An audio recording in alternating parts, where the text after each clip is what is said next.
Hello, everybody. Welcome to the show. I am Mike. I am here. Garrett is here as well. Hello, Garrett. Hello. How are you, my friend? I'm here again. Yeah, me too. Long day? Yeah, it's a hot one, too, and I've been outside for most of it. Oh, were you? Yeah. You don't look like you got roasted or anything. Not yet, but I'll start getting a little more brown as the summer hits. Yeah, me too. Starting to get a little bit, but... They'll stop calling me all pasty on the cameras. Oh, yeah. It's coming up. Yeah, you look a little pasty. Do you tan up or do you burn? Oh, I get the farmer's tan going. Oh, yeah. I'm already on it. Yeah, you are. I was a tan guy. I would just tan. Very rarely burned. I could be out there and just... Now, Arizona's going to be a little different. Yeah, that's different a different sun. But, boy, another fun day for me. And I had to go back to the dentist. Yay! And it was that weird spot, like 2 o'clock in the afternoon. And it's like, fuck. So I went in there and I'm like, do you have to numb me today? And she was like, I don't know. How much? It depends what you can take. And I was like, look, if you numb me, I'm fucked till 8 o'clock tonight, which means no show. Yep. So if it's possible to not numb me and I can get through it, she's like, well, let's find out. Oh, my God, dude. Oh, it's like lightning bolts in your mouth. I mean, with no Novocaine at all. No, I don't know nothing. how you did that. It fucking sucked. And it's like, why am I doing this? Why? And it's because I don't want to get the one fucking email from someone going, you pussy. What, you can't do a show because you had to fucking, Can't get your teeth ripped out without medication? And it's like, why do I even care? Who's listening anymore? 4 people? What do I care? But it's like, no, just fucking operate on my mouth with no Novocaine so I can go talk to a handful of people. I mean, this guy is such a total pussy. It's stunning. Yeah, I felt like a pussy with tears streaming down my cheeks as it's just like lightning bolts here. And then she decides we need to get this tartar out of here while we're in here. I'm like, really, Doc? Of all days. So she's got a goddamn fucking sword in my mouth, just yanking on things and yanking on things. I'm like, really? You couldn't have done this when I was numbed up and wouldn't feel any of this shit? And you won't give me the gas? Come on, man. Like, these people, she's like, well, yeah, I mean, there could be women here that want to be pregnant. I'm like, well, maybe they shouldn't work at a dentist's office again then. Fuck them. I don't care about them. First off, every girl I'm looking at around here is like 50. Yeah. How many of them are getting knocked up? We're past the birthing age. It's all right. Stop it. Give me the gas. Like, what is the problem here? What are we doing? Why are we going backwards in time to barbarism? Like, I don't mind the needle shot. I don't mind the numbed up. As long as I got the gas mask on, I'm good. And it's like, no, we don't do that anymore. And it's hard to find one that will. I know some people. I have a buddy that's like, yeah, dude, I have my own mask and I demand. It's like, yeah, I'm just running out of time. I can't go find a new dentist at this point. Yeah. And she's been adamant that they won't do it. I'm like, well, any dentist I have going forward is fuck. I don't care. Like, let me get a little mild buzz and have a little fun in this chair. Throw my headphones on and just zone out for an hour while you do whatever barbaric shit you're doing in my mouth. But that sucked. So they finally did the bottom 2. But I haven't been able to chew on that side of my mouth for 2 weeks now because I had a temporary. Yeah. And they can't really set that. And so it's just like shocking how painful it is and all that. So anyways, I am here today, and I felt doubly bad because I wasn't here yesterday. My day just got lost yesterday. I was running all over the fucking world and had to do run all kinds of errands. So I was, and there, of course, nothing is like, oh yeah, right down the street. No, they're all fucking an hour and a half that way, and with construction everywhere, it's I was gonna say, a nightmare. The drives alone in 20 minutes is now 40. Yo, at least. So anyways, I felt bad enough about that I was like, fuck it. Just rip my head apart and I'll just deal with it. We don't want to go 2 days in a row again. Yeah. No. So, and the fact is, I don't know which days the rest of this week or next week I'll be available. I just don't. And so it seems like my days, my schedule is changing constantly every day. And so it's like, all right, you know what? If I can get through this. And there was a time about 20 minutes in, because I was there for an hour and 15 minutes just getting raked over the coals. About 20 minutes in, I almost went, fuck it, just numb it up. I don't care. And I was like, are you almost done with that tooth? That tooth there sucks. And she's like, almost. And I was like, all right, just push through. Damn it. So anyway, she's like, I wouldn't drink anything cold today. Yeah. It's going to do that shock thing. But I'm drinking a Gatorade. I feel all right.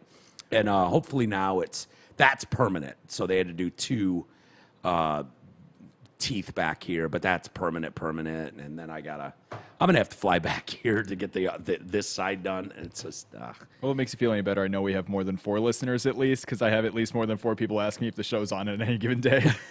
well, that's good to know. I know I'm being facetious, and I know I'm just joking. I adore every one of you guys that listen, and I know I'm not being. I don't mean to be a dick. And rightfully so. People bust my balls. I get it, but I'm self-conscious about it. There's no way around it. There's, between lineup changes and missed shows and, trying to get all this stuff done while I'm still here, it makes me even, I'm aware of it. I know what it takes to have a show grow and be more successful, and it takes stability. You grew it once, you'll do it again. Yeah, I've done it before, and I've worked on big enough shows that I know what it looks like, and it's not, it's the uncertainty. It's all of that is the problem. So I'm well aware of it. But anyways, why don't we get to what's going on in the world? As I'm looking at this hideous floor down here. I'm sorry if you could see what I'm looking at, like the other room where the studio used to be. David ripped the carpet out today, so there's new carpet going in that room, I believe next week.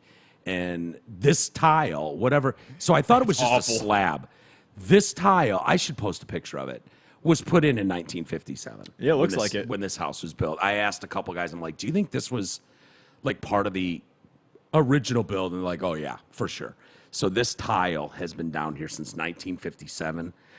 Very possible that there's asbestos in it. And so it's like, carpet companies are like, we can't do that. Yeah. And so there's another installer that can't. I'm like, dude, you're just putting carpet over it as long as you don't disturb it.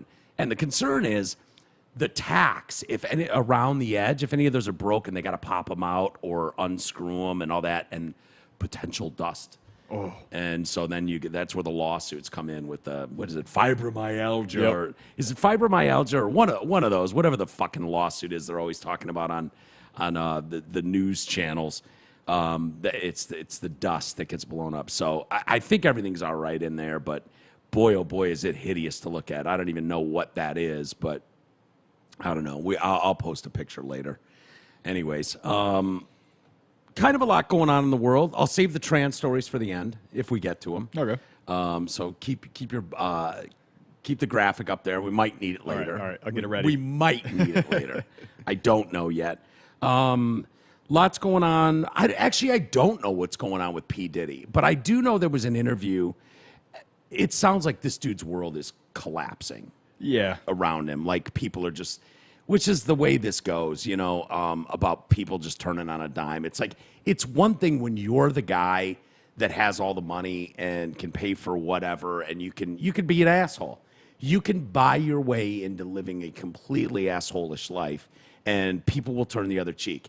They're, mentally bankrupt people to begin with that are putting up with like, oh, yeah, I saw him smack a bitch up 4 or 5 times. It's like, well, why the fuck didn't you say something? Yeah. Like, I don't think... Because I was busy smacking my bitch up. Maybe, but it's like, oh, now you want to be a hero now and come out and act like, oh, yeah, I saw some of that stuff too. And I'm like, all I'm thinking is, dude, if I saw one of my friends hit a girl, like that, I'd never look at that person the same. No. And I don't think I would continue. But, I mean, I guess if your livelihood's tied to it and it's like, I'm staying out of it.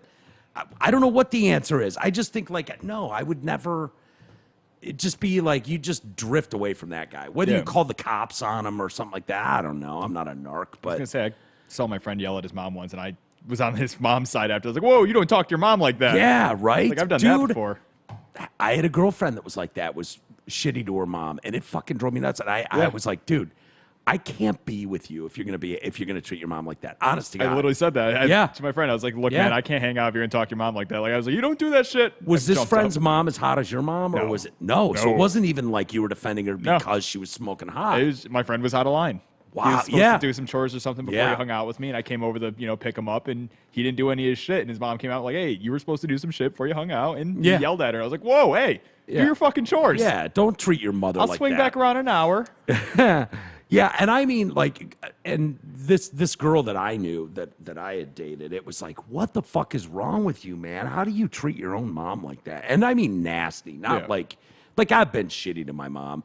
It's been a little stressful around here of late, and I've definitely been I would never yell at her, but a little like, oh my God, woman, really? You know, shit like that, you know, but, you know, which is, you know, I feel bad for her. And then later I call and I'm like, I'm sorry if I snapped at you earlier. I didn't mean it, mama. You know, I love you.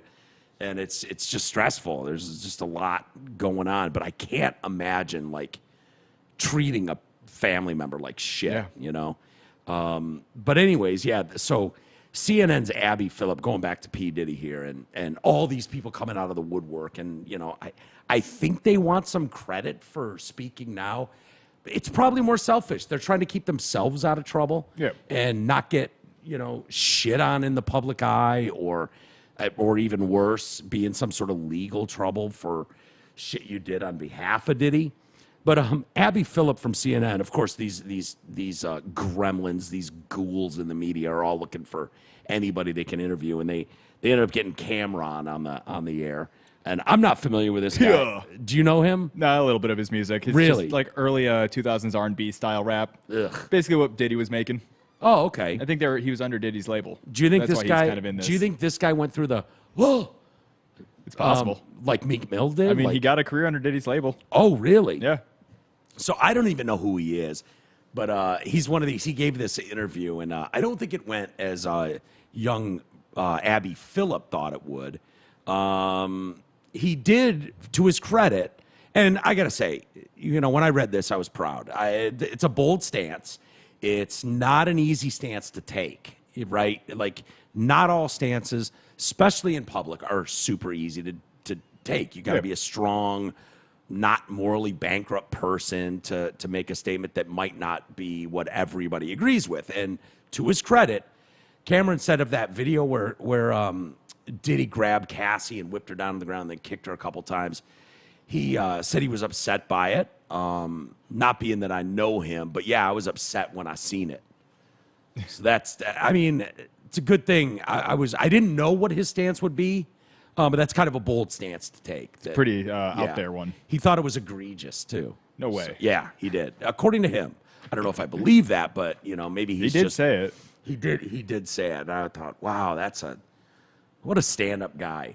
I'm glad he's putting his neck out there, really exactly laying it all out there. He did one of these, and these are so hard to deal with, and there's no right or wrong answer. Like, when you do an interview, for someone out there that's never interviewed someone, when you do them, usually the interview subject is happy to be being interviewed, unless you blindly call them and then they can take issue, blah, blah, blah. But if it's a setup interview, it's like, okay, they're looking for my opinion on something, and you just assume, like, I'm going to talk to this person, they're going to get it and, you know, go along with it. Now, you could be an interview and be an asshole and ask really shitty questions and piss someone off, obviously.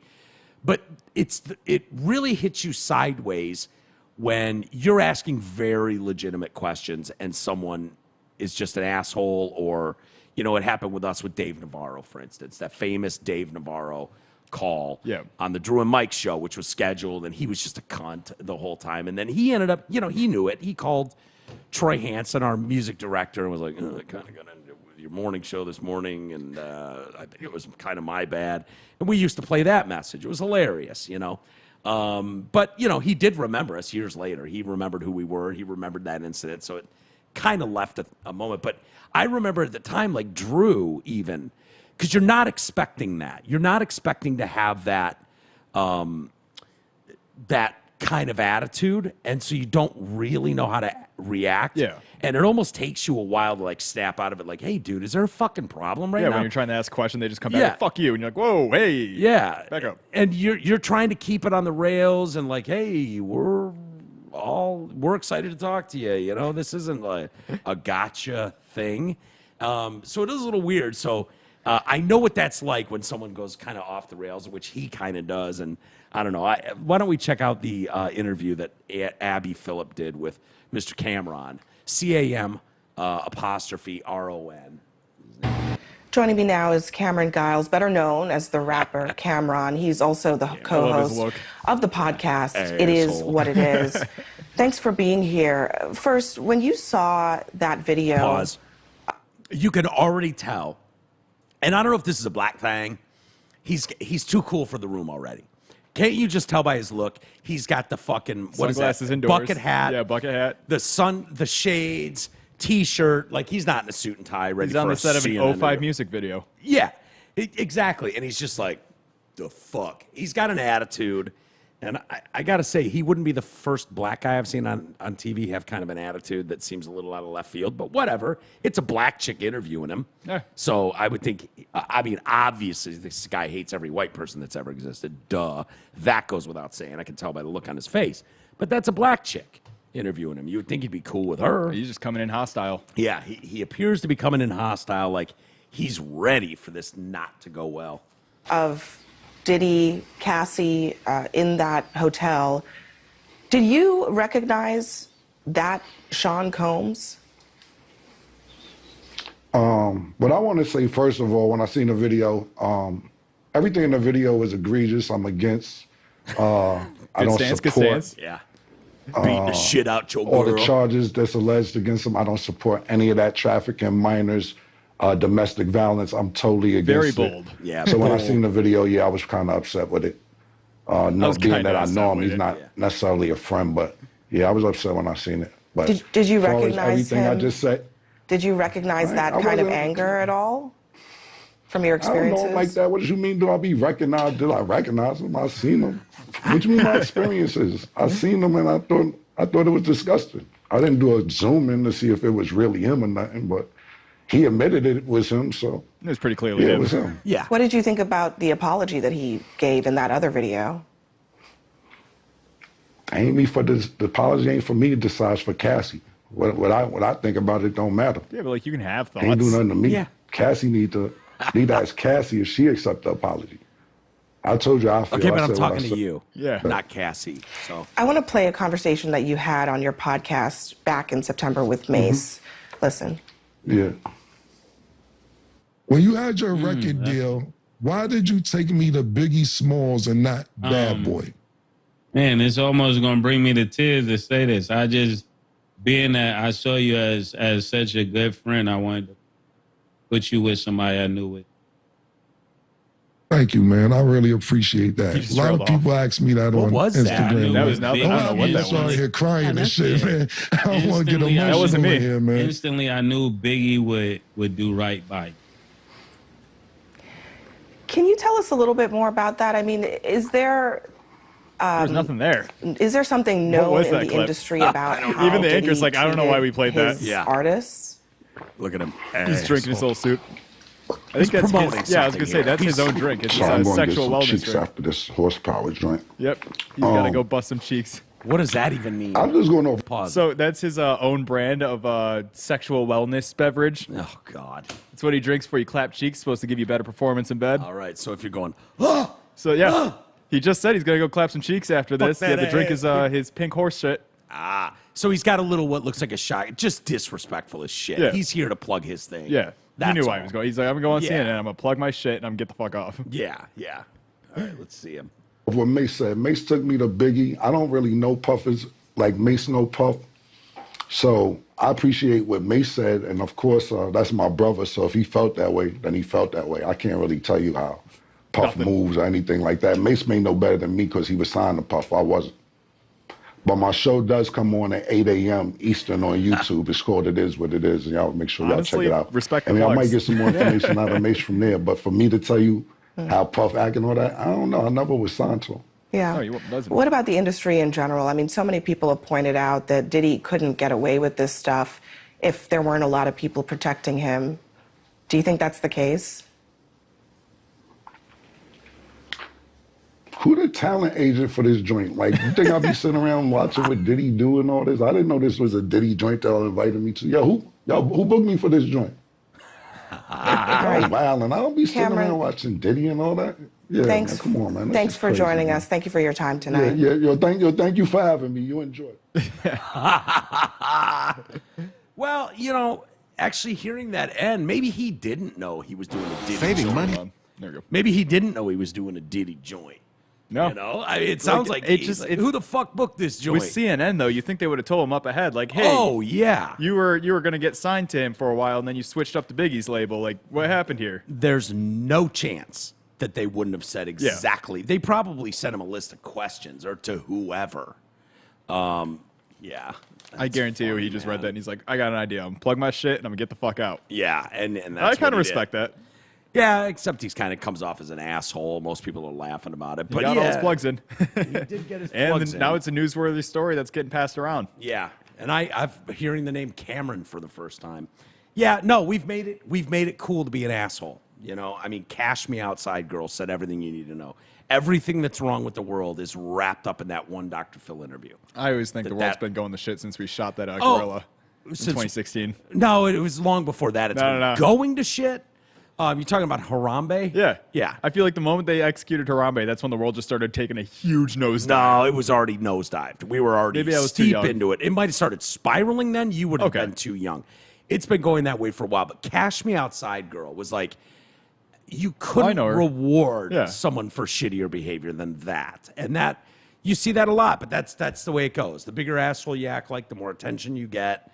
And for whatever reason, through our evolution, through proper evolution, you would think it would be like such a turnoff to people that they would just fucking be like, no, you behave like that, you don't have a seat at the table. But no, we continue, at least in this country, to over and over and over again reward that behavior and turn absolute fucking assholes into multi-gazillionaires. Yeah. And it just makes younger people strive to want to do that. And it's like, yeah, I don't know. Anyway, yeah, I don't know what's going on with Diddy. I don't, all these people acting like now his career's over. It's like, it's kind of like Jay and I when we would talk about the Ray Rice thing. And we were talking about the video, when the video came out. Yeah. And Jay was like, it made it so much worse. And I'm like, why did that make it worse? He's like, you don't think this made it worse? This fucking... I'm like, no, I didn't need to see that video to know what it looks like when you knock a fucking woman out with your punch. Yeah. Like, I knew that part of the story, that he knocked her out cold in an elevator with a punch. I didn't need video to know what that looked like.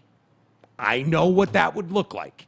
So, no, I didn't feel any, like, oh, now he should be kicked out of the league, or now you didn't feel better or worse because the video came out. You're already pretty set in what you thought. Yeah, you're like Cameron. You're like, I didn't really condone what I saw in the video. Yeah, I don't think that's cool. But it was a solid shock. Don't get me wrong. It was a good shit. When I saw the hit, and the Ray Rice one, I mean, he really connected with her. But I didn't need to see that to know what happened. He had some wind up on that one too. It was it was quick. It was quick. You see the quick twitch muscles of a strong fit NFL man against a woman, and she buckled quick. I mean, there was no contest there. But again, I didn't need to see it, and dragging her out and whatnot. Maybe this will be unpopular, but Cassie, when she got thrown down, I feel like she went limp. Yeah, like you got punched the fuck out limp. Yeah, I think she got knocked on that first one, or at least rattled. Do you think so? Yeah. Or do you think she just was like, fuck it, I'm not moving? No, I think she got rattled on that. Because she didn't even put up her hands to defend herself while he was kicking. Like, even instinctually, if I was down, I'd put my arms over something to try and hold back.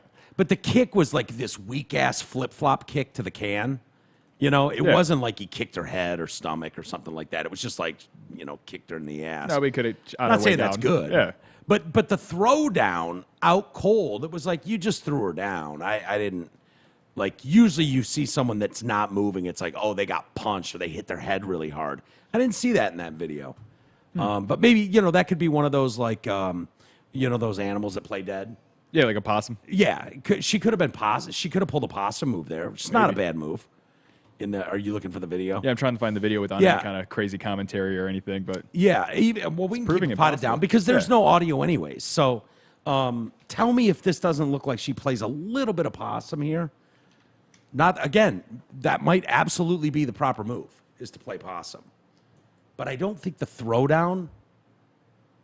You scrub a little bit. Okay, here he comes. Here we go. You're right here. He's coming down the hall. Or she's coming down the hall first. Yeah. So here he comes. There's the hit. Like with that, and that's just a flip-flop kick to the ass. No big deal. Well, maybe. That's, I mean. I'm trying to get that first. There it is. Let's see this first. Might leave a bruise. No, like he dragged and went head to the floor, and then he started kicking, and she didn't even defend. Yeah. Oh, well, she she's did. covering She her got her hand hand. there. Okay. Yeah. Now this part's. Yeah, that part's hard. Yeah, it's tough. Yeah. I'm surprised he kept that towel on, too. He did. That's impressive. You know what I mean? One hand on the towel. That's why he was using his feet for the hits. Yeah. Wild. Well, we'll see where this goes. But again, kind of like the Ray Rice thing, I really didn't need to see that video. Yeah. To know. And the fact is, I think that one with Cassie there was settled in like 24 hours. I think they reached a settlement.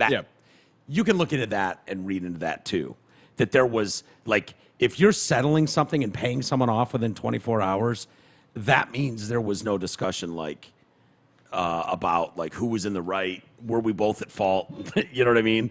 Like, that just means he knew he was wrong. He sobered up and went, oh, fuck, now I got to keep this bitch quiet. And then paid $50,000 to the hotel. Yep. To They bury kept that footage. video, too. You know they always kept a back copy. Dude, you can't pay anyone any amount of money. I definitely think they did. I mean, how do they have that one? Somebody had to leak it. Yeah, what was the story on that? I think there was. Oh, I think it was because that hotel went out of business. Okay. So it's the Intercontinental in Century City in Los Angeles, I believe, is where that is. And it went out of business. And so there was something about that made that video then leakable for some reason. My guess is just think about how obnoxious celebrities are. Throw in alcohol or drugs. Think about, it's got to be, I don't know, 100,000 over the years, celebrities acting the fool in a hotel. Yeah. Like the Chateau Marmont or Well, that's what I'm the saying. Like, Beverly. I'll take the payout money and then just keep a copy. Yeah. Think about Every time. how much money has been paid out to those places. How many people, just because they're famous and you want to be in their circle. I mean, celebrity attracts even celebrity. Like, even celebrities are impressed with celebrities. Anybody that tells you otherwise is full of shit. There is something to that when it's like, oh my God, no, that's that guy or that girl I see on TV or in magazines. Like, there's just something to it. Yep. And that goes for anybody. That's just kind of a human response to it. And so people want to be in their good graces in their circles, and they're willing to, take $50,000 to make a video go away. And it's like, shit, dude, if you did that on the job with fire extinguishers, like, no, dude, you're not. I might. Do you think? Well, I mean, I guess if you're throwing around $50,000. Yeah, if somebody's throwing $50,000 at me for a fire extinguisher for some violent, I don't know. If someone's throwing $50,000 at me, there's not a 0% chance I'm gonna pass. Yeah. No, it's interesting, man. I just wonder how many videos over the years. Not 100% chance I'm gonna pass. That's what I should say. Yeah, no, I get it. And you'd have to be really honest with yourself about that. It'd be hard. It's hard to be like just a good, do the right thing person all the time. That would be hard. Dealing with people's management teams and trying to keep their guy out of trouble, and he really regrets it. He'll never do it again. It was a one-time thing. Let's just make this go away. Blah blah blah. Yeah, I wonder how many people over the years have taken that $50,000, $100,000 that when we've never seen the videos, heard the stories. Oh, more than you think. Yeah, I mean, probably. Look at the Epstein documents getting leaked and everything, and all the people listed out in that. It's like they cut that low for so long. And that's underage child fucking Yeah, stuff. that's some heavy shit. Yeah. Well, that one will get you killed. Yep. That one will get people killed. And rightfully so. Yeah, probably not the end of the world. Well, if you try to speak out about it, that'll get you killed, which sucks, but it's a fucked up world we're living in, man. Yep. It really is. That's what the show's for. Speaking of fucked up worlds, The View is. I can't tell if these bitches are serious or. They think they are. I'm starting to think maybe they actually do believe their own shit, but they had Bill Maher. Bill Maher's making the rounds lately. He must have a book out or something. I don't know. There must be something, because I don't know why Bill Maher is. He was on like Greg Gutfeld's show the other day. So I can't imagine a tour would be enough. He must have a book. I'm not seeing anything for like a book or anything coming up. He's really just making rounds. I know he just had Seinfeld on his show for that shitty movie Seinfeld did. Yeah, Club Random. No, yeah, and Club Random. Yeah, on Club Random. Yeah, it's okay. Club Random's all right. And Bill Maher, so he went on The View and was talking about the 2024 election. Should we watch some of that? Yeah. Joy Behar. Fucking A, man. I can't even believe Joy Behar says this out loud about, don't you worry that if you say anything negative about Joe Biden, you're going to influence some people that would be on the fence? And it's like, that's literally okay. how it works. So so what you're saying then, Joy, is you'd rather fool people. Yeah. You'd rather lie to them. You'd rather not be truthful with them. These people might be on the fence, so let's not give them information. Yeah, Let them sit on the that's fence. basically what she's saying. Like you couldn't possibly say something negative about Joe Biden. Like, dude, okay, now it's making sense that if you're going out of your way to, should have made sense a long time ago. All right, let's see how. Comic, but you basically go after Trump and Biden. You know, both of them, and a lot of people are not happy with you about that. I'm not equally. Well, not equally, because you know Not that even Trump is more dangerous. Of course. I mean, I don't think anybody was more out front on that danger than I was. I was talking about how he was never going to give up power long ago when everybody was laughing at me and said, you smoke too much pot. And I said, I smoke just the right amount of pot. Because plainly, I was using the term slow-moving coup before he was elected the first time. That's right. I said, this guy is never going to concede power. It's impossible to imagine him going, oh, I lost. Yeah, can't do it. That's just not in his nature. So, but I'm nervous about saying anything against Biden because I feel, not that I have so much power, and you have some more than I do, obviously, but I don't know about that. Are you afraid that you might, influence people Bill's who are on being the humble. fence? He knows I think he has you more lose all power. credibility. Yeah. I do. I mean, my bond with my audience has always been I don't pull a punch. Yeah. My bond with my audience is you're not going to like everything I say, but I'm saying what I really think is true. Pause it. What she just said is remarkable. That is to admit that to your audience that I purposely hold my opinions back so that my audience isn't informed. Why? And to be honest with you, who are these fucking people? Are there still people on the fence who don't know who they would vote for, whether it's Biden or Trump? Really? Like, where have you been the last 8 years? Who are these people? There must be, because people are still going after them. Apparently. But that's incredible. Like, and he's right. Yes, you lose tons of credibility. I feel like your audience can handle you being wrong. They can. Most of them are big boys and girls. They can handle you being wrong about something. They cannot handle you if you're full of shit. And then to basically admit what this clucking hen just did, that I can't say anything wrong about Biden for fear. First off, if someone's being influenced on how to vote from Joy Behar, they have bigger problems in life. So I don't think you have that much influence, Joy. I just thought you were retarded. But now it turns out it's more sinister than that. Yeah. You're actually going out of your way to fool people into thinking that about Joe Biden. They're going to say some more ridiculous shit here, too. That's. Okay. And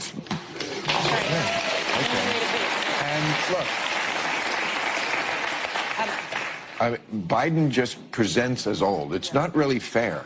No. Because he's almost the same age Pause. as Trump is almost the same. This is the dumbest fucking argument ever. This idea that all 80-year-olds are the same is just... Yeah. Does anybody buy that? Well, and Joy Behar's like, exactly. They're like the same age. Are you fucking kidding me?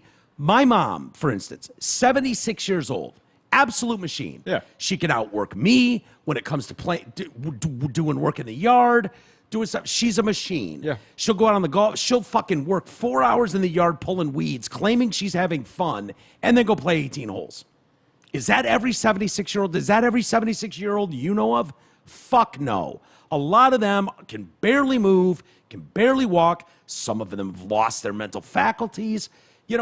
People age differently constantly. So to act like, first off, they're not the same age. One is 81 and one is 78. They're 4 years difference in age, okay? 4 years can be a big fucking difference. Not that it matters, but absolutely, Bill. Yeah, they're similar in age. Who gives a shit? There are 50-year-olds out there that are in much better shape than me, that run marathons. We're not all created equal. And I don't know what it is about Trump, but yeah, he's not lost he doesn't appear to me anyways, to be falling apart. He can't walk. He can't speak. We need to try to cover up things for him. He doesn't seem like he's in that state. Doesn't mean you have to like him, but let's be real. He does have energy. He's got a shitload of energy. Like, that's just whatever reality. Concoction they're feeding him, I kind of want. Which one, Biden or Trump? Both of them, because they're keeping Biden kicking. Oh, for sure. So whatever they're giving him is also pretty good. That video of Biden the other day where he doesn't blink for a minute 14, and his eyes are wide open, and he's like, blah, blah. That's straight up speed. You cannot tell me that that's not drug-induced. There's no fucking way. That person in that minute 14 clip does not exist from what we've seen of Joe Biden. And I think, call me crazy, but when you're talking about electing someone that has access to the nuclear codes, that is the leader of the, quote, free world, if you will, I think it's fair if people have questions that those questions are answered. And that goes for anybody that would be in that position. If you have legitimate questions about someone's mental health, I don't think it's outrageous to accept. It's not elder abuse, right? No. That's not elder abuse to want to know exactly what's going on with your potential president of the United States. No, you said it right there that they keep saying it's elder abuse when they grill Joe Biden. He's the fucking president of the United States. Yeah. It's not elder abuse. He's the president. We're going to grill him. That's part of the job. Rightly so. That doesn't seem outrageous. No, I think you should be able to grill your president on any question you have. Yeah. You should be able to yell at him. All the time. And if enough people go, hey, man, it's not lost on me that Robert Hur's investigation and interview with him that he's pulled rank on and won't let be released now. I wonder why. Why wouldn't he want that video released? I don't know. The transcript is out there. No, because Hur and his team established that while this motherfucker broke tons of laws, committed tons of felonies with classified documents and all that shit, he's so gone that no jury, any jury would just be flat out sympathetic to this guy. They would not look at him and lock him up, no matter what crimes he's committed. So while we found evidence absolutely that this guy committed felonies, there's no point in prosecuting him. He doesn't remember when he was vice president. He doesn't remember when his fucking kid died. He can barely hold a thought together. Here's most recent vice president gaffe. The one from the other day, the speech he gave. I saw part of it. Dude, honestly, I'm starting to not be able to understand what he's saying. He said he was vice president underneath Obama when he was sent to Detroit to help with COVID or something. Yeah. Yeah, it was like, whoa, you got 4 things wrong in that sentence. I heard there's like a checklist going on. Like, the guy's clearly not all there. And it's, it just seems insane. The good thing is I don't think he's in charge of nuclear codes. Like, he's got a team of people dealing with making every decision. I don't think there's any decision Joe Biden's making anymore. Same ages. Yeah. I know. But Trump doesn't present that way. You look at somebody right away, you can kind of just sum them up. I mean, we are not young, but we don't present as old. Yeah. Biden does. I saw him yesterday making that speech. Yeah. I mean, I'm sorry, he's cadaver-like. But his brain is good. He's still great. No. Here's what I said. Pause. What the fuck are you saying, Joy? Did you even hear yourself? I don't care if you support Biden or Trump or whatever. You got to admit, he's not there. Like, his brain is strong. What? Joy, what conversation are you having? This is just nice try, first off. Nice try, Joy.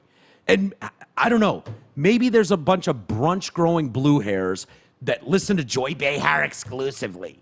They just listen to Joy. Whatever Joy says, they go along with. Yes, you tell him, Joy. Yes, he's sharp. It's not an indictment of everybody in their 80s to say Joe Biden's brain isn't working. It's not all there. And whatever's happened with his gait, that happened over the last 6 months, in my opinion. That was not Joe Biden a year ago. Joe Biden has turned into that shuffling, dementia-riddled, stage 4 dementia, old fucking man, seemingly overnight. I don't want to beat up on the guy, but fuck you. You're the president. Running for another 4-year term is what you're asking the country to get behind. And the only reason you don't want that interview to come out where where the audio, the transcript's already out. Yeah. So there's no national security protection here, right? So they've executed executive privilege to make sure that interview does not come out the audio. Why would you do that? Well, there's only one reason. It's because seeing it and hearing it is a whole lot different than reading it. Yep. When you can see what that guy looks like in an interview like that, where the questions aren't known and it's hours of time and he's sitting there being asked in deposition form, he's going to look exactly like I think he would look.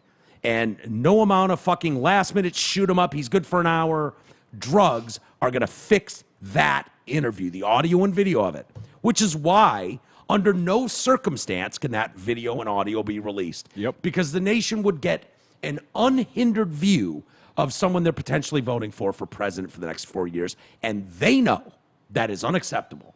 Can't happen.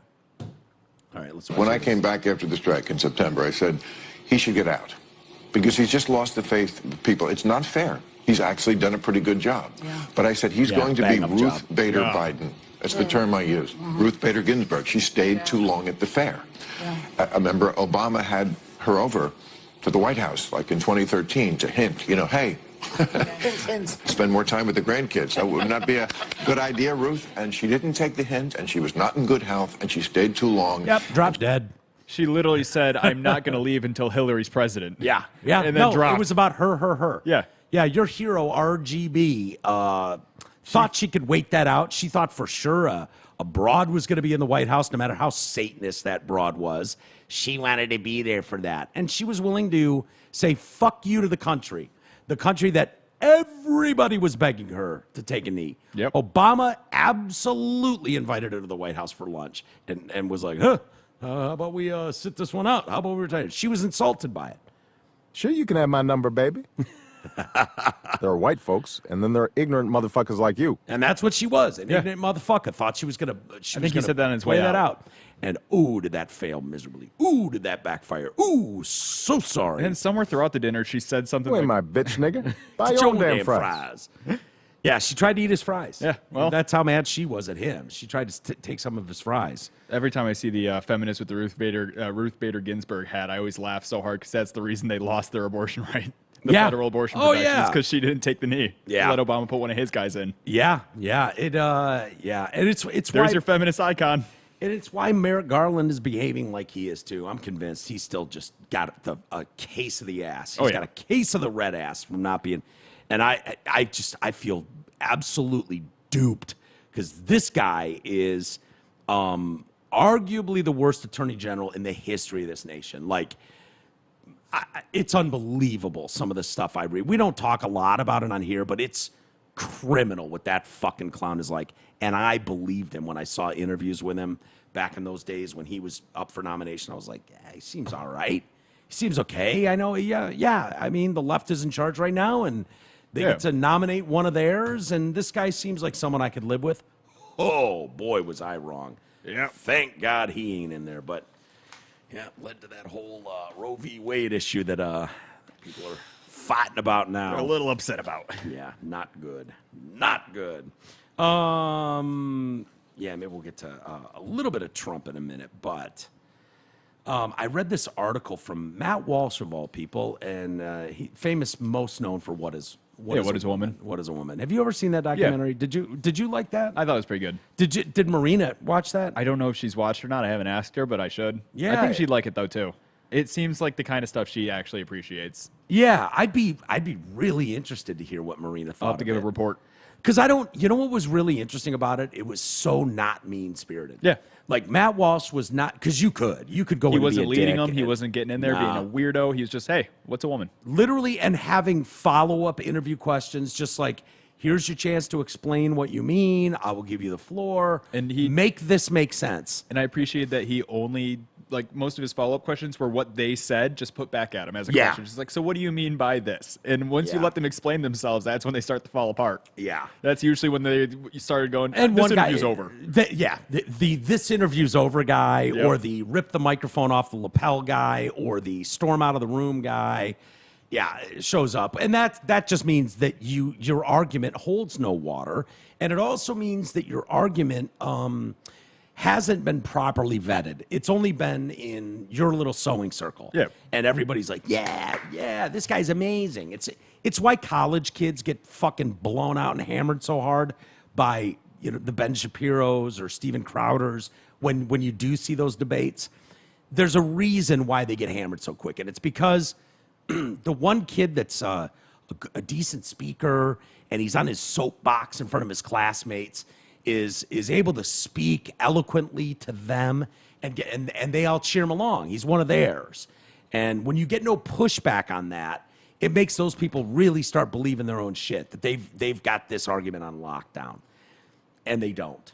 They just don't. Which is why I've asked people. I've asked people shit a dozen times. Send me one incident one example of Ben Shapiro losing one of those arguments. Yeah. You would think if you had sound arguments for your cause, Ben Shapiro is probably taking it on, and then there's got to be that gotcha moment where someone has kicked Ben's ass, right? You would think. There was that one time where he said his pussies don't actually get wet or something like that, and everyone's like, he can't get his wife wet, and they dogged on him for months. I mean, that was pretty fun. Yeah, no, there's probably that was the only moments, time I've ever seen him have to, take a bow and just accept that he lost. I would say, well, but that's not like a full. No, it's not like a political or philosophical. Like, I mean, my guess is he's probably capable of losing an argument about Palestine, Hamas. Yeah, I think Candace Owens took him to task pretty good about Palestine. Maybe. I haven't seen that, but that wouldn't surprise me. That's one where you're flying so close to the sun, you're bound to get burned. Yeah. And he's so pro-Jew, like he's like the happiest Jew in the world with his little beanie on every time he does an interview. Good for him. But it's easier for him to be on lockdown with his arguments when he's not so close to it, when it's not so personal. But he is. He gets more anti-Semitism thrown at him than any other Jew on planet Earth. That's documented. And I imagine when his feelings get involved, which they do, which is why he'll look back in a couple of years and realize the decisions to blow out Candace Owens, that's not a very smart move for what he believes in and usually stands up for. Seems to me like Ben is bringing emotions into it, which is what his problem with libtards is all the time, is these emotional, illogical arguments, which are easy to beat on. I do think he lost 1 point, like an actual political whatever point. He was pro-vax.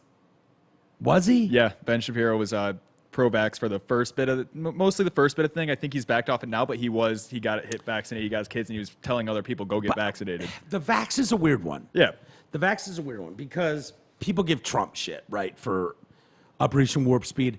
I think that it's possible when the whole thing hit the fan in the beginning, right? That initial, like, we're going to lock things down for 2 weeks, blah, blah. Remember that? That I didn't really have a problem with when nobody really knew what it was or how serious it was.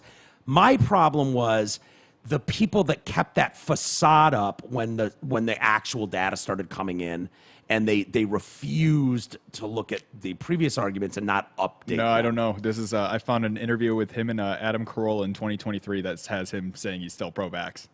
Yeah, I think a lot of people are pro-vax, and I don't know that that's necessarily wrong. Like, I know he was. Did he get it and his kids get it? Yeah. Is that what you're saying?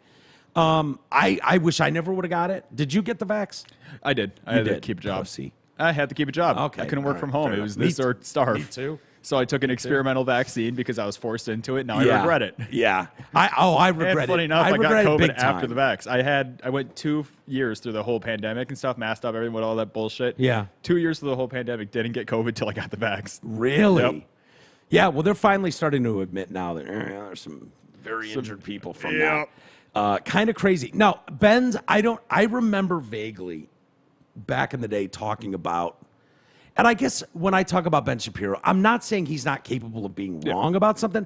I'm talking about the social justice arguments. Yeah, he's very good fall at that. apart. And like, what is a woman, or the trans arguments and stuff like that, where it's like you shouldn't lose every single one of these fucking arguments the minute you get some pushback. And he is an amazing debater. Amazing. He's very smart. Yeah, there's no doubt about that. The vax stuff, I want to say he was really looking to protect his parents, who I think were living in Florida at the time. And I don't know what his stance is currently on the vax. Well, as a 23, he's still pro. He's still pro. Go ahead, play some. Do you have an interview with him? Yep, with Admiral. And honestly, I don't care. I think there's a lot of people that are pro. Yeah, like that doesn't make them. Well, that was my wrong. thing too. Is I personally think it's a personal choice issue. Yeah. Oh, 100%. See if I can get the audio going. That might be helpful. Yeah. Pot it up a little bit. Yeah. We got nothing here. I'm potted up. Huh. Back it up. Start. Since when have we cared about you getting a mild? Stunning to me. So if you're vaxxed, you should feel safe. The vaccines are extremely effective in preventing hospitalization and death. And people are like, well, it doesn't work against breakthrough cases. Who gives a shit? Like, seriously, since when have we cared about you getting a mild everything case he said of the flu? so far is okay. This has never been a public problem health with that. issue, right? You've had the flu 10 times. I've had the flu 10 times. We've all had colds. Like, nobody sits around worrying day in and day out, oh, my God, if I don't wear a mask, I'm going to get a mild case of the flu and I might miss a day. No one's ever cared about this in human history. But now we're supposed to care about that. But if you're vaxxed, you're good to go, right? You are. Just that's what the data say. If you are unvaxxed, then depending on your age bracket, you may be good to go or you may not particularly be good to go, and that depends on your risk tolerance, right? And so if you're 65 and you're unvaxxed, then you should be a little more worried. And if you are 30 and unvaxxed, you should be a little more worried than the guy who's unvaxxed, but certainly not as worried as the guy who's 65. But we have no gradations of worry because basically we have now broken down the country into the people who care and the people who don't care. And the people who care, this is what's created this weird kind of paralysis in the population. Everybody who is worried is vaxxed. Everybody who is unvaxxed is unworried. Okay, which should be the precise opposite, right? It should be that if you're vaxxed, you're unworried, and if you're unvaxxed, you're deeply worried because you might get sick. Instead, if you're unvaxxed, it's because you've had the choice to get vaxxed, and you chose not to, and you're not worried. And if you're vaxxed, you're still sitting around going, man, I can't go back to work because what if the sky falls, and what if there's a new variant, and what if somebody gives me a breakthrough? But how much of it is actual concern versus a virtue signaling? For instance, you bring up the term Latinx or Latinx. Nobody who's Latin or Mexican, no one gives two shits about it. They don't give a flying fuck. I call Marino but Latinx this is as a white joke. people concerned on their behalf. It is the now, stupidest are thing they in the really concerned is my question, because No, I don't they're think not. they No. are No. concerned. I think they're pushing something out there. So I think- And I don't think the vaxxed are fully concerned about the Trump voting hillbillies who've, in their purview, who've decided to not get vaxxed. I think there's a much more of a signal than there is a actual concern. So I think like most things in American life, there's what the elitists, like the people at the top of institutions think, and then how that bleeds down. So just like in Hollywood, single motherhood is cool, you just don't engage in it, and then it bleeds down to the populace, and population watches the movies, they're like, oh, single motherhood must be cool, and they take it seriously. I think the same thing has happened with regard to vaccinations and masking. The elites keep saying, well, I'm deeply worried. And then London Breed goes to a bar, right? The mayor of San Francisco. She goes to a bar and goes to a concert and she said, oh, the spirit was moving me, so I didn't have to wear my mask. So she obviously doesn't care. Like Gavin Newsom going to the French Laundry, right? He didn't care. He was fine. But I think that the way that bleeds down to a lot of people who know that the way they are going to be morally judged is by whether they wear the mask or not, right? Because if they get sick... All right, pause. So what was your issue with that? My issue is the fact that he was saying if you're over 65, over 30, like you need to start looking into the vax. And this is one of those things where everybody was saying that this is actually injuring people and causing a lot of damage, and he's telling people to go out and get it.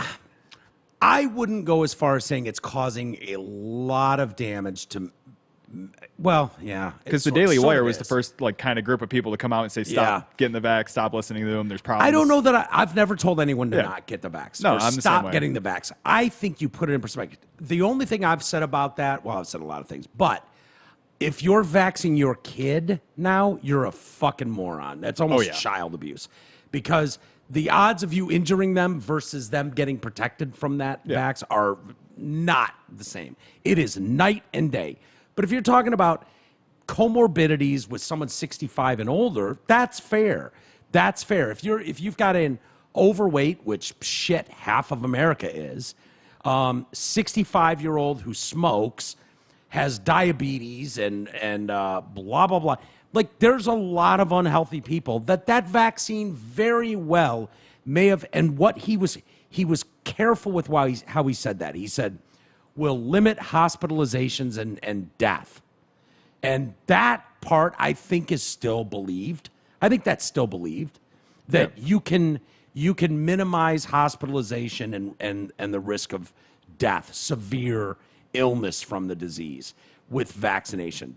That was never the argument that I had a problem with. So I don't know.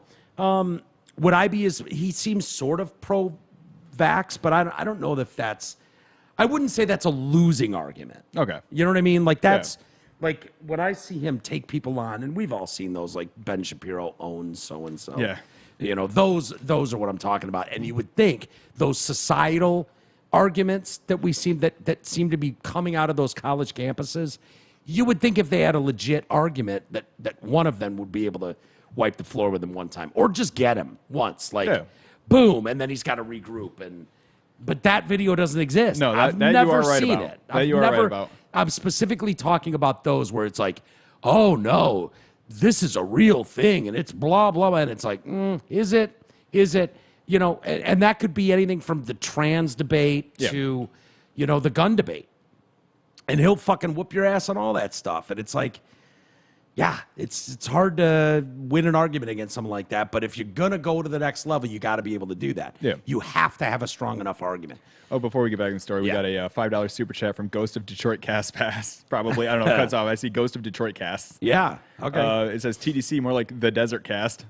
Oh, well, that's so not TDC, bad. the Desert Cast. We can change it up. Yeah. I should just call it the Mike Walters Show. There you Something go. along Just those fuck lines. with Drew. Done with this shit. You could just do the and Mike Show. And Mike. There you go. Yeah. Fucking funny. Let's see. Oh, I thought this was a great article, though, by Matt Walsh. And I thought it was kind of succinct. And anybody that's listened to, before the Desert Cast, the Detroit Cast, remembers how much time Jay and I spent on Michael Brown. Oh, yeah. Michael Brown was... I fucking ate that story. I couldn't get enough of it. It's honestly...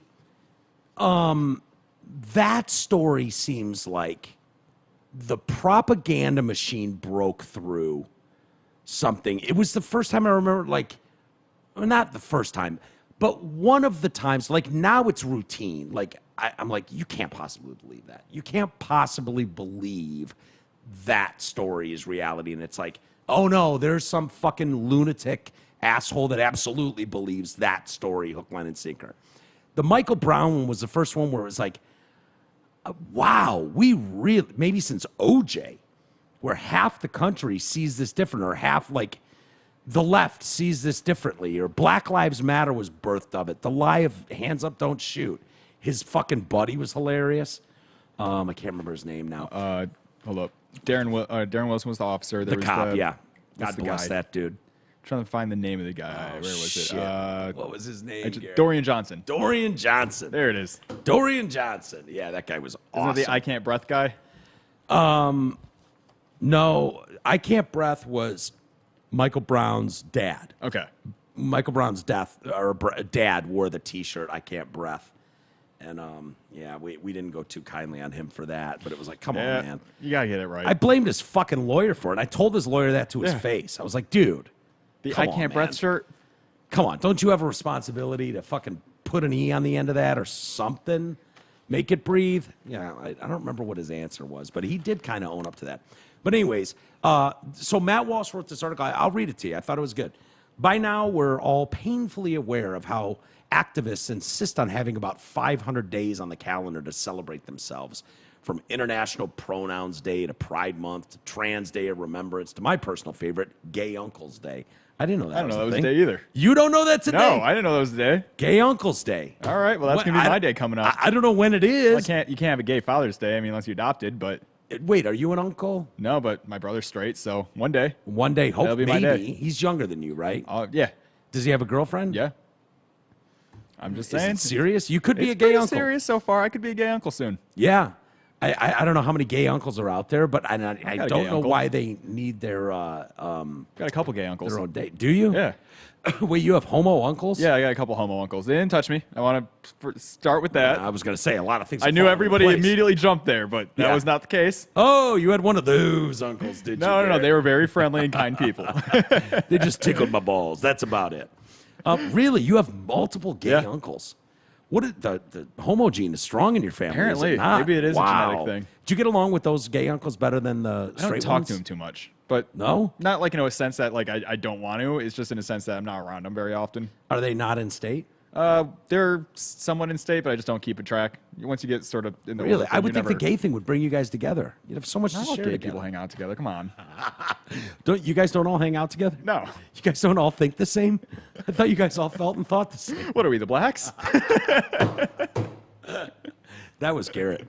Garrett said that. That's fine. I gotta go to work and talk to a black coworker tomorrow who's listening. Well, I hope he enjoyed that joke as much as I did. It's all jokes. That was good. That was good. That was good. So, Gay Uncles Day. There's clearly something pathological about all of this. I agree. There does seem like there's something pathological with it. Yeah.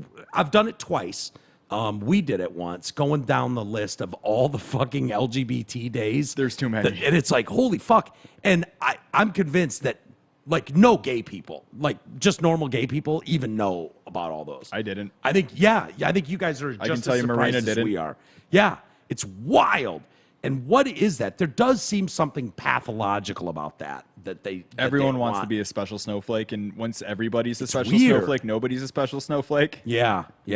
And it's like it's not even enough to have one. You need like a week and then a month, and then you need a week in that month, or an A, a B, a C. Like you need caveats. Like just having Lesbo Day isn't enough. It's like no, like Super Lesbo Day for the month for the short hairs and the lipsticks. Yeah, separate exactly. Days. That's it.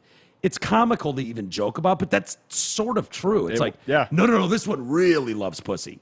What do we do for her day? Well, we had that. She's got the haircut and everything. There was the other lesbian name day. What was that? Remember, there was a second word for lesbian.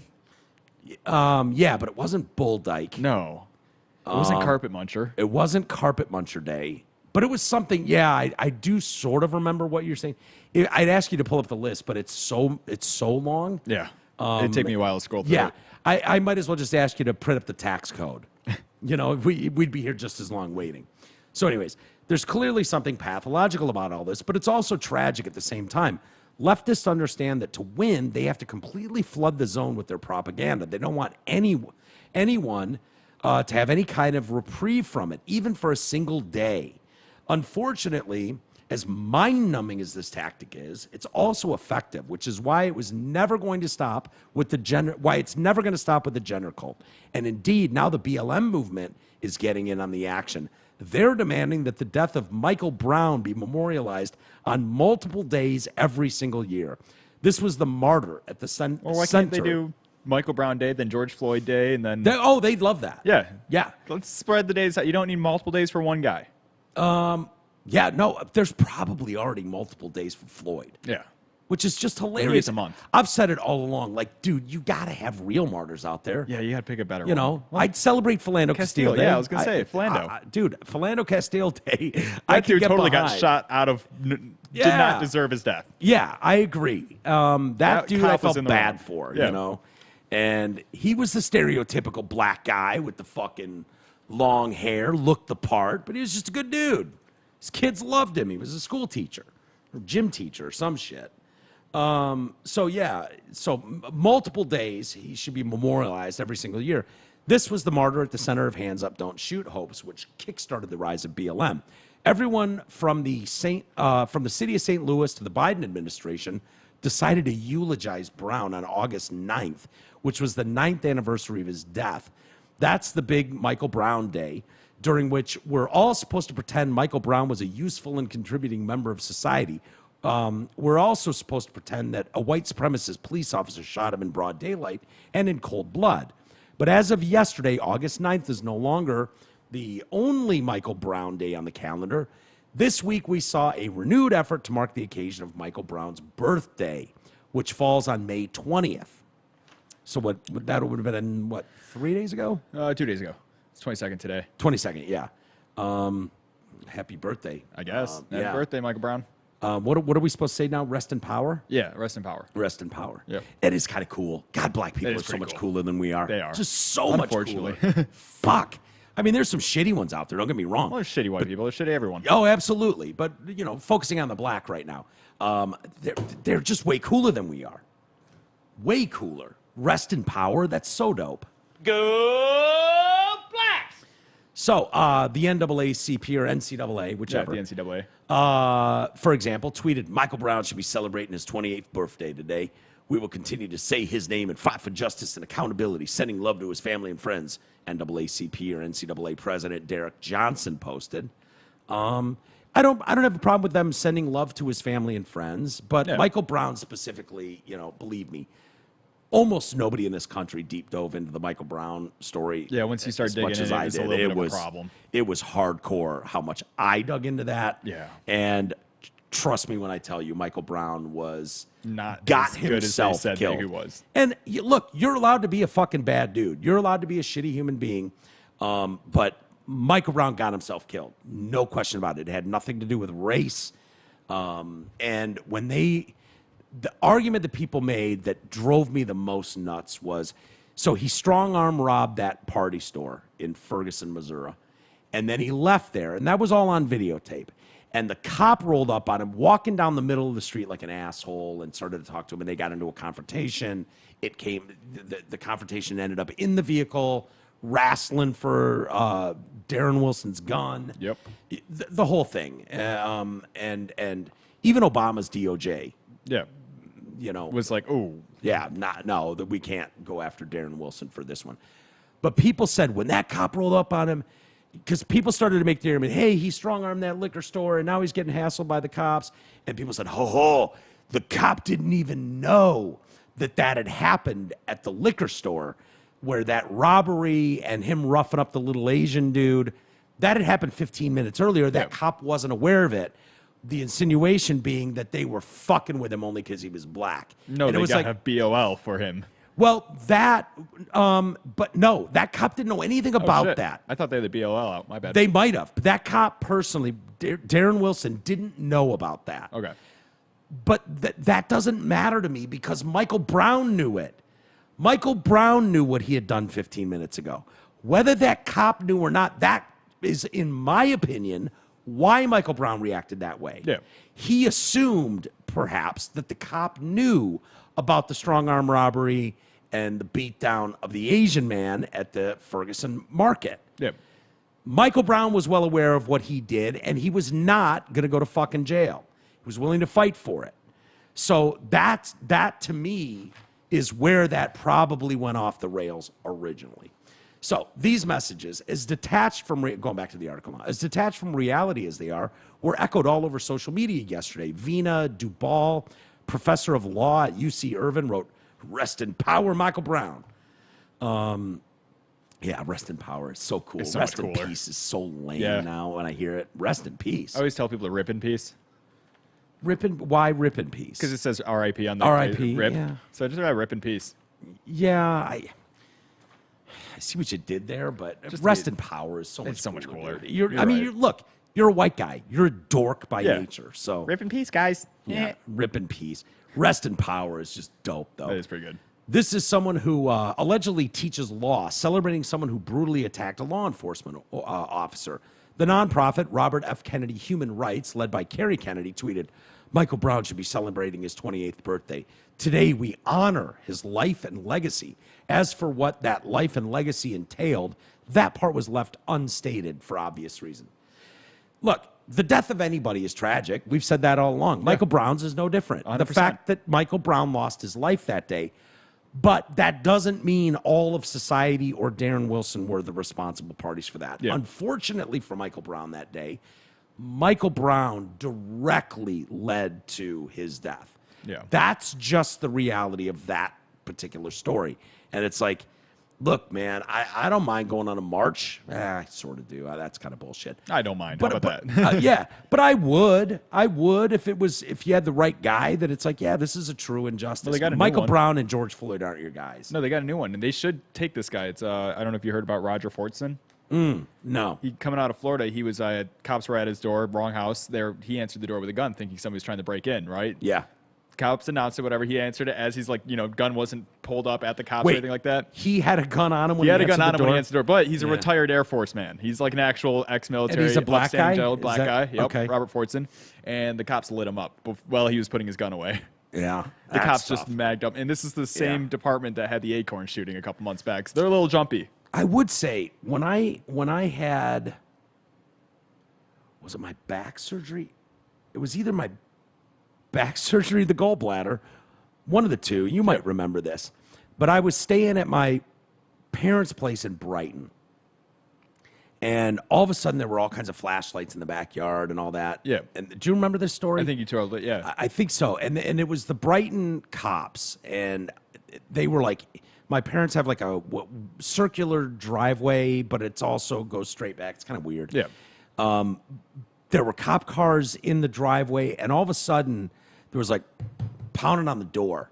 And I'm like literally, I think right out of surgery, just like a week out. So I'm mobile, but barely. Yeah. I've got a walker, like an old ass man, like one of those. Hello, officer. Or I might not have even had the walk. I can't remember the details. I think it was my back surgery. And my mom answers the door, and these cops are standing there, right? This is in Brighton, well-to-do neighborhood, with a fucking old white lady and me. Yeah. And these cops were fucking looking at me like they wanted to shoot me. Like they didn't give a shit that I was white. They didn't give a shit that I was in a decent house in a decent neighborhood. It was like, there's a motherfucker on the loose, and they're gonna find out if it's you. And as we closed the door and got away from it, it was like, oh, that cop wanted to tackle me. So they were looking for someone that was sneaking in and out of backyards, and it might have been like a B&E of some sort on cars or a house. Whatever it was, until they figured out, they were under the assumption that I was the guy and my mom was somehow protecting me. Yeah. And had I flinched the wrong way, had I reached for something wrong, I'm telling you, dude, they would have fucking tased me or tackled me. They just would have. And so it's like, I'd be standing in the road. If I answer the door to a fucking bunch of cops with a gun on my hip. He didn't know they were cops at first. He thought somebody was trying to break into his house. There was no reason that's for the a cops tough to be there. dude. They got the wrong house. Look, it's a tough spot. That's what it is right now. Yep. This was Philando Castile's deal, right? Exactly. Where he was like, I have a gun. He legally had it. Legal, blah, blah, blah. And that cop panicked. You got the one fucking panicky, jumpy guy that should never be a cop. And unfortunately, he killed him over it. It's the same police department as the Acorn shooting, so everyone's clowning on him. Oh, no. Remember the Acorn shooting? That hit the car? Okaloosa? The same department. They fucking jumped this guy as the door opened. No, when you see fucking the cop that goes nuts. Remember Jay and I were watching that video once. We watched it over and over, and it's that cop hauling ass, and he fucking wipes out and does a 360 roll. And tries to keep going. They were trying to kick these black kids out of a pool or something. Remember that? And people were throwing a shit fit, and it turned out it was like, well, you sort of need to be from the neighborhood and have a membership to go to this club. Yeah, and it was like these black kids, like they were like a bunch of 15-year-old kids. Who cares? But they crashed this party, and then the locals were like, "Oh, these black kids are." And the cops showed up, and they started arresting people and like strong-arming kids down on the ground. It was you just look over fucking the top. dumb. But this cop running his ass off and then barrel rolling on the ground because he tripped over a tree branch and bit it. He ate shit and then popped up like he was in the movies. Fucking hilarious. But it's like that guy's been waiting to like have that cop moment since he fucking joined the academy. And he biffed it. Well, yeah, but he owned it and he kept going. But he looked like such an asshole. It was like, dude, there are so many cops out there that keep their cool and don't look like they're.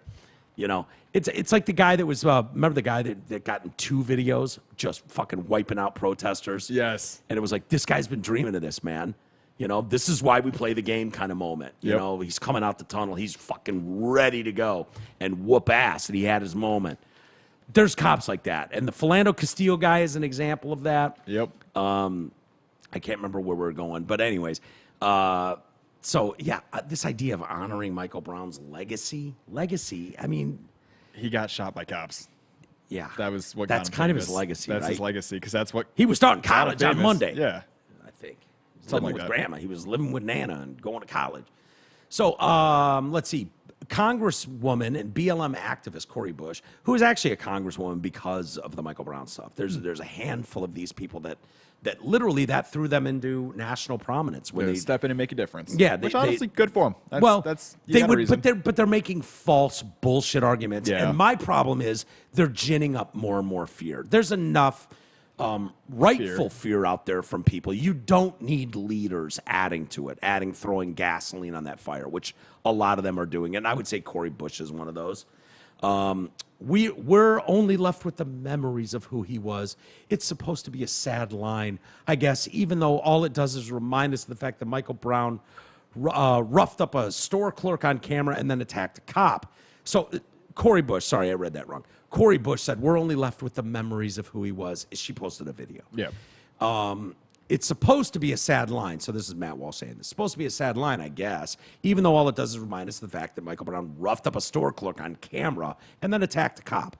Cori Bush has simply ignored these inconvenient details. She's been trying to make Brown's birthday into a national day of mourning since before she was elected to Congress. In fact, Michael Brown is one of the main reasons she's in Congress, as she'll readily admit. Yeah, absolutely. She's not the only one either.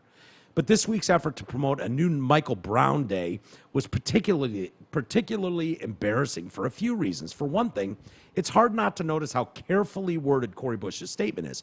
She knows she has to steer clear of saying that Darren Wilson, the police officer who shot Michael Brown, actually did anything wrong. Even Barack Obama's DOJ cleared Wilson. So in all likelihood, she'd get sued if she tried to do that. Yeah. Call him a murderer, for instance. You out here murdering black boys. Yeah, she would get sued for that. As a result, Cori Bush and her team of lawyers decided on the term police violence instead of murderer. They probably figured that the term police violence gives them the wiggle room they need to insinuate that Darren Wilson is a murderer without coming out and saying that directly. After all, the act of self-defense can definitely qualify as violent, even if it's completely justified. Yeah. That's the level of word games and manipulation we're seeing from BLM activists in Congress right now. They're choosing their words very carefully to elicit the reaction they want, but somehow that wording about police violence was not the most deceptive portion of her video. She says the police killings of unarmed black people are directly responsible for 50 million additional days of poor mental health days per year. But she doesn't define poor mental health days or explain how she's concluded that police shootings are causing these poor mental health days, or explain how we distinguish regular poor mental health days from the additional one. I want mental health days This is going to get hilarious how they come to this stuff. Yeah. Because we read the headlines. Police violence responsible for 50 million mental health days among the black community. That's because the whole point of statistics like this is to shock you with big numbers so that you don't stop to think about what they're saying, which makes absolutely no sense whatsoever. If you look into them, you'll realize they're completely made up. As best I can tell, it originates from a 2018 article in The Lancet entitled Police Killings and Their Spillover Effects on the Mental Health of Black Americans, a population-based quasi-experimental study.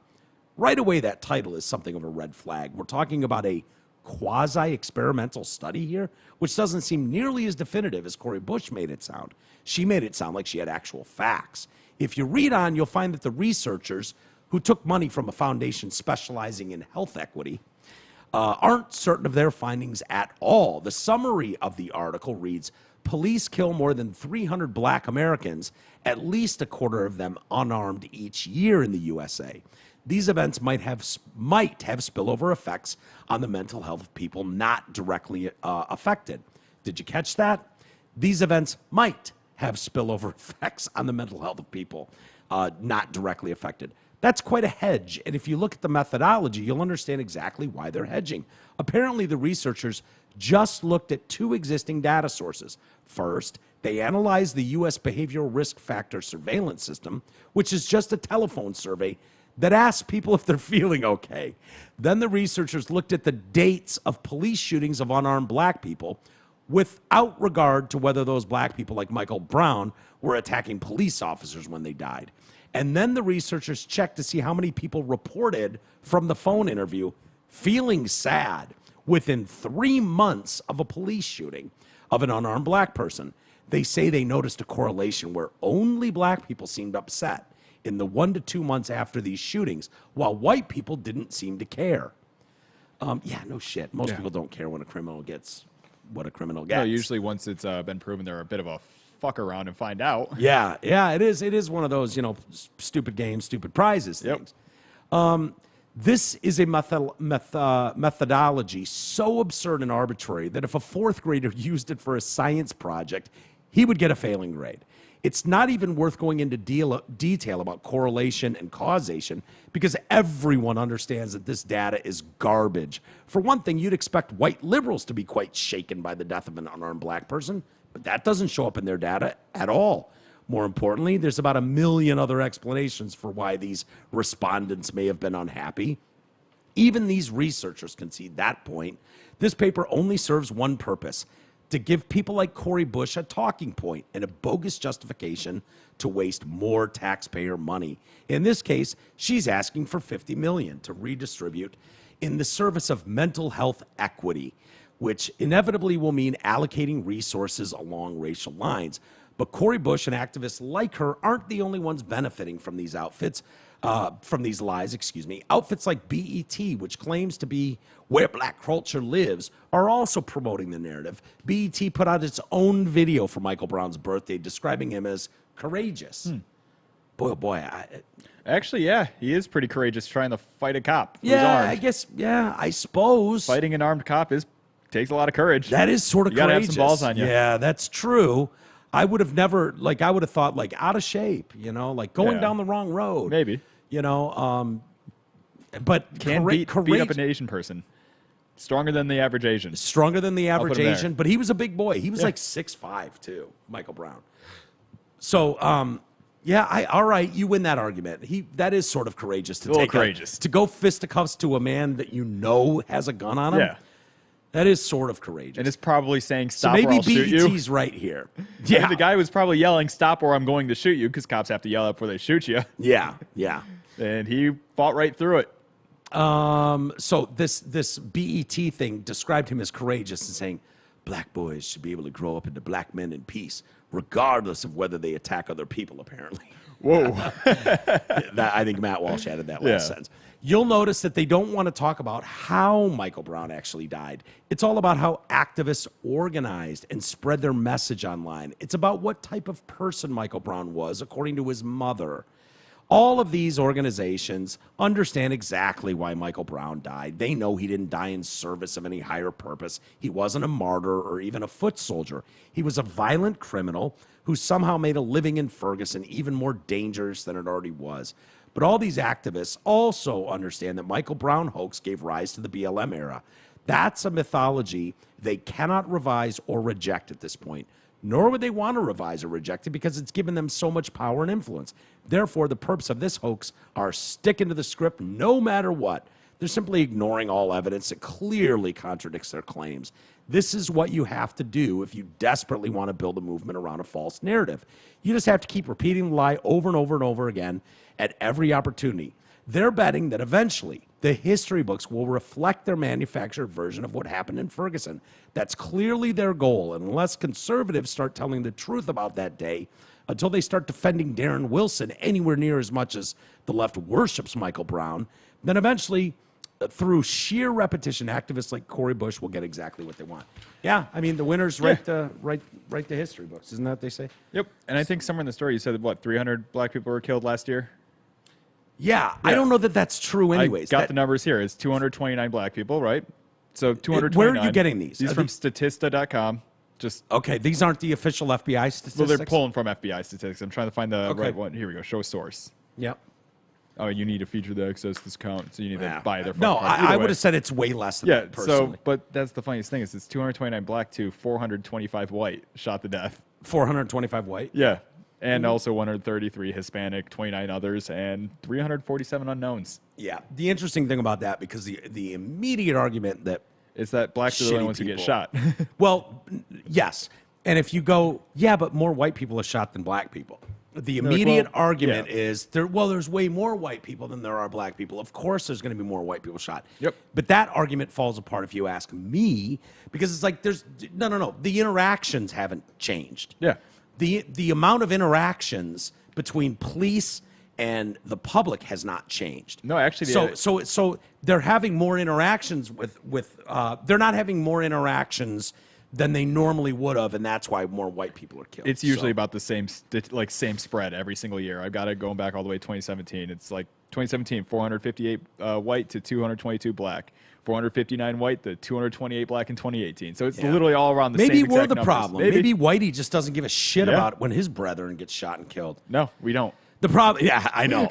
We really don't. Yeah. No, dude, I've seen it, and it's like, yeah, I'd have shot him way earlier than you did. I don't know, man. That was the birth of Officer Walters. It was like I'd be a lousy cop because I'd go to fucking shoot first, ask questions later. That would be my stance. One of us is going home today, and it's probably me. No, it's definitely me. I open fire like... I mean, you get a jaywalking misdemeanor around me, and there's a good chance you're going home with a limp. Because I almost wanted the Officer Walters a jaywalker today. Yeah, clip him. Yeah, I thought about it. Open a door into him or something. He did this weird thing. He was like walking out the road, and then he stopped in the right lane. I was in the left, and he stopped and like waved me through. Oh, you can go first. I'm like, I'm on fucking 8 Mile going 45. Of course I can go first, fucker. Yeah. Don't wave me through. I almost wanted to weave into his lane just for that. Yeah. Also, we got a super chat, another $5 super chat from my mom. Oh, hey, the hot one? Yep, the hot one. Fuck, I love that chick. Smoking hot. Hi. So we had the TDC, the Desert Cast. This one's, I hope I'm in time to help you, kid. That's desert, like the Sahara, not desert, like the ice cream. Love, Mom. Just making sure I read. Well, dessert. What do they say? Desert instead of dessert. Desert and dessert. Yep. And all you have to remember is dessert is sweeter, so it's got extra S. Yes. So something. That's a good way to do it. Something like that. She knows I'm terrible at spelling and reading. Are you? And saying commercial. And saying commercial. Well, that's exactly what she's making. You know what you're really good at? Here's what I think you're really, really, really talented at. All right. Having a smoking hot mom. Like, you are one of the best at that. I think like, of all the people I know, honestly, you really, really are gifted in that department. Yeah. I haven't figured out all your talents yet. You're an onion being peeled on the daily. But that one trait about you, I've picked up on, and it's a lot obvious. of fans have too. I can't comment anywhere now. Where's your hot mom? Yeah. You're welcome. That will never end. That's fine. That will never end. Ask E how his Nana's doing at any point. Once I said she had a lightning bolt. Her and her lightning bolt. 01 she had an 01 tattoo on her ass cheeks. I have not seen your Nana this happy in years. Oh my God, these stories crack me up so much. Trigger warnings. Oh God, I just got a couple. Did you? I still have it up right here because I pulled up other names for lesbian because I was trying to remember that old one, and I had to click on an offensive button because it says it blocked off. Like they right were on Google. Block it from you? Here, I can actually just pull it up to this monitor over here. So they were warning you, like, whoa, Garrett, you might see something offensive. You don't want to see these words. So right here where it says offensive, dykey, and then underneath for the nouns it says offensive, lesbo, and lesy. Yeah. What about lipstick lesbians? Not. No. Butch and femme aren't? Yeah. Wait, what is tribatic? I don't know what tribatic is. Oh, that's what they're called but now. I literally looked up tribatic. for other words for lesbian, and I had to click on offensive keys. Like I had to actually open them up. Yeah. Who calls them gay woman or homosexual woman? I don't know, but maybe, yeah. She's funny. A dykey. A dykey. I had to click to see those words. Yeah. Those words might hurt me. I've never called a lesbian, a dykey. I've said dyke, never dykey. Yeah, I didn't know dykey was a thing. I mean, I'll call them that now if they want, but I didn't know that was a thing. Well, that's an offensive term. You got to be careful. Google said it was. Yeah. No, these are different kind of trigger warnings. Okay. These are so stupid.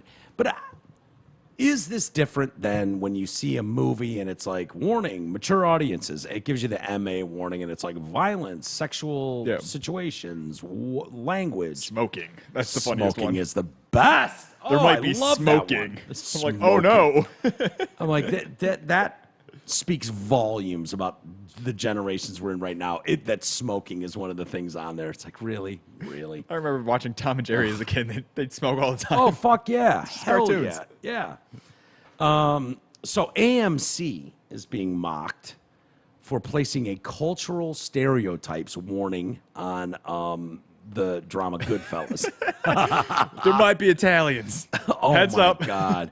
One of my favorite lines from that movie is when the guy, he's in on it, and the guys are ripping off the trucks because of the cigarettes in it. Yeah. It's like the black market or whatever, so they would steal the cartons of cigarettes, and then they would sell them on the streets to people for cheap. Yep. And they would pay the truck drivers off. And so, but the truck driver had to pretend he just got robbed, you know?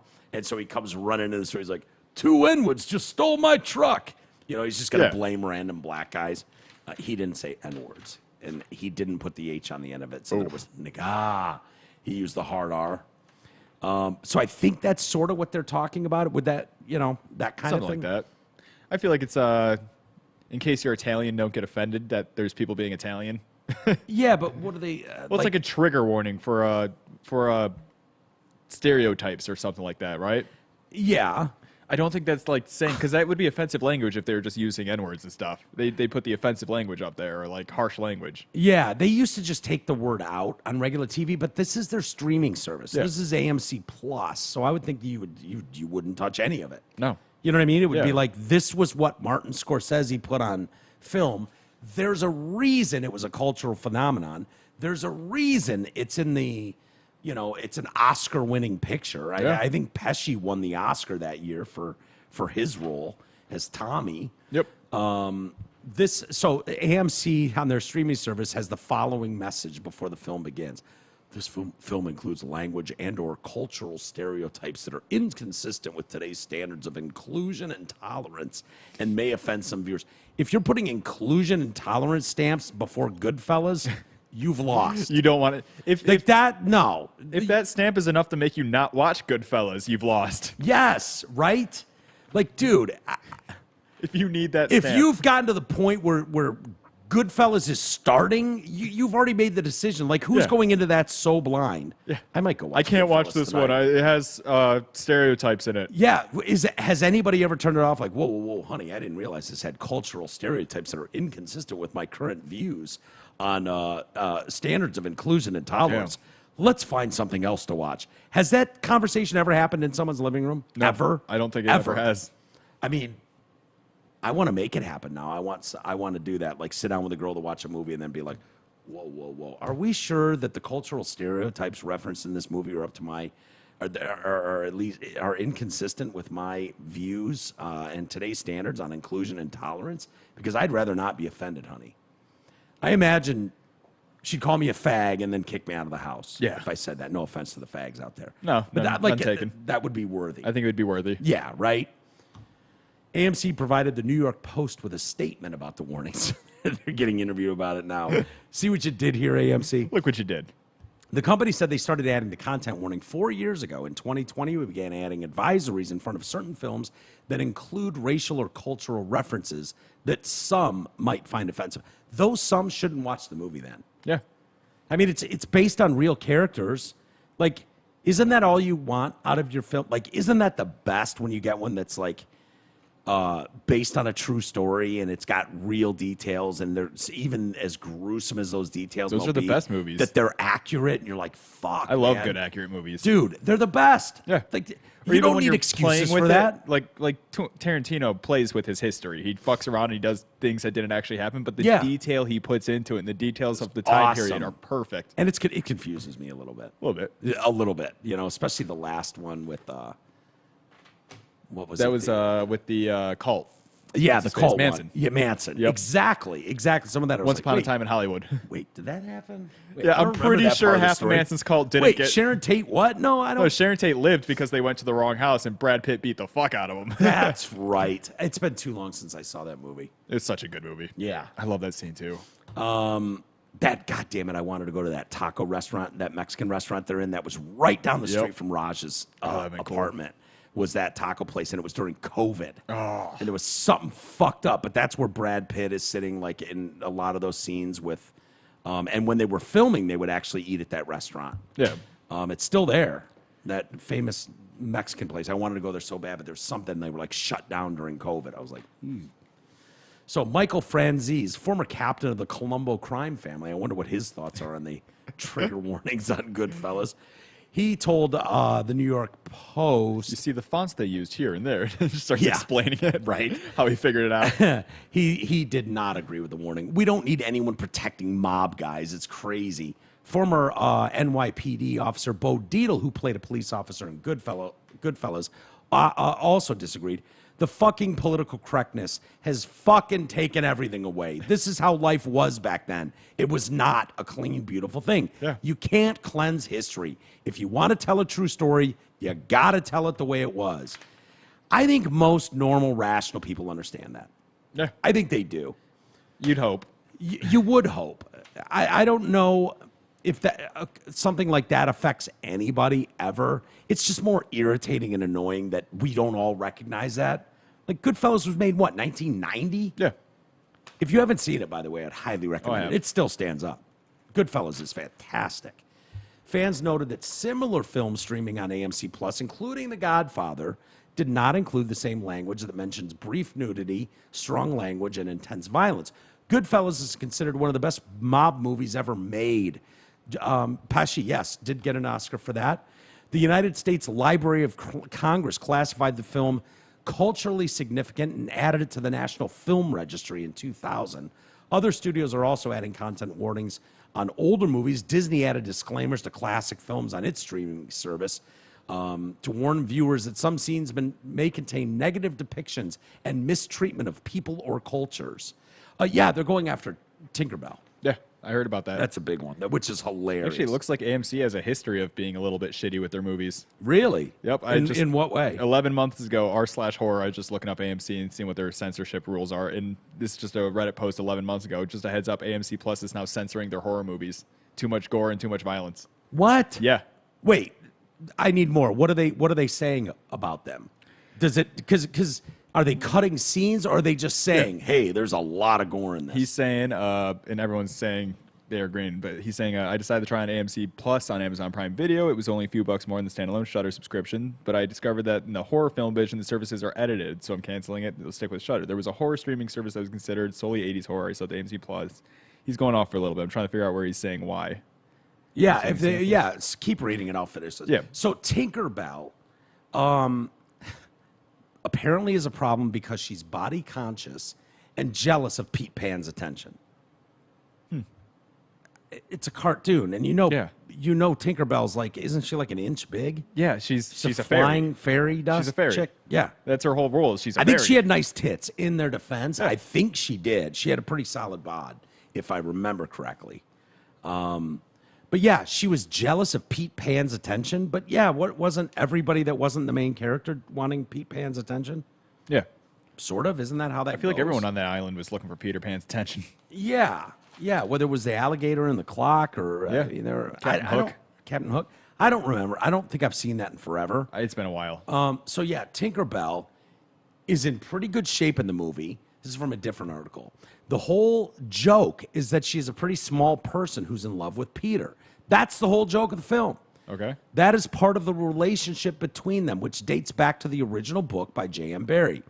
But that can't be included because it might give bad messages to little girls, such as being body conscious actually matters with regard to mating.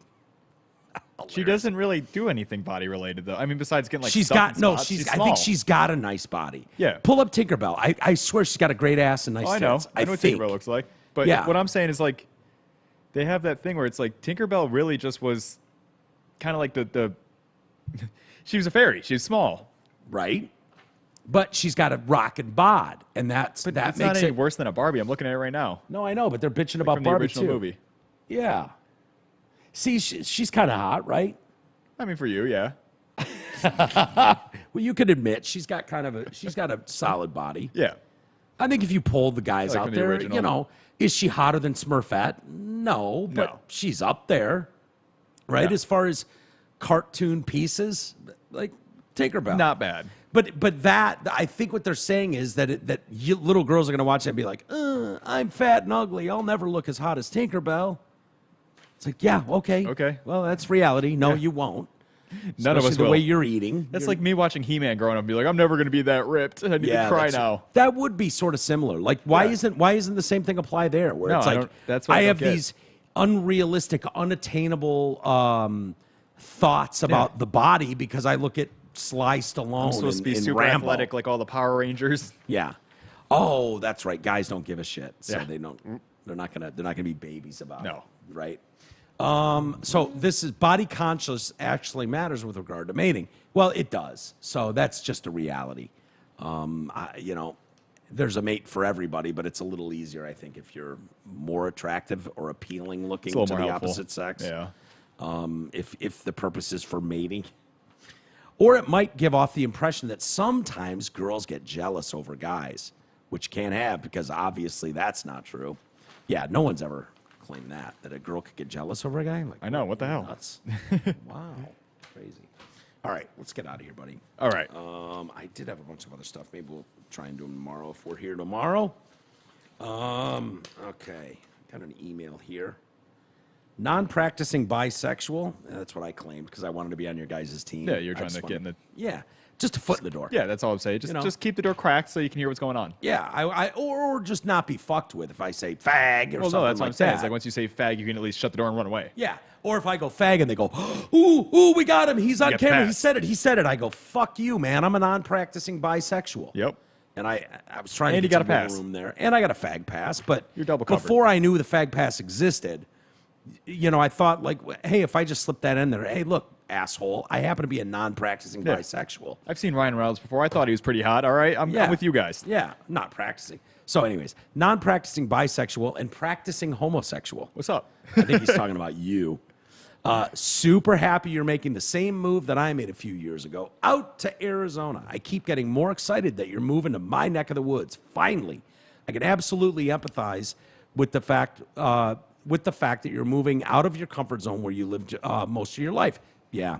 Hopefully we can catch up when you come out here. Not sure the neck of the woods you will be living in AZ, but I will definitely recommend a place out in Mesa that is a local Cheers bar, even if you don't even really drink or live nearby. No, I won't. I don't think so. I don't know the area well enough. I don't know. I don't think so. I'm going to be in Scottsdale area.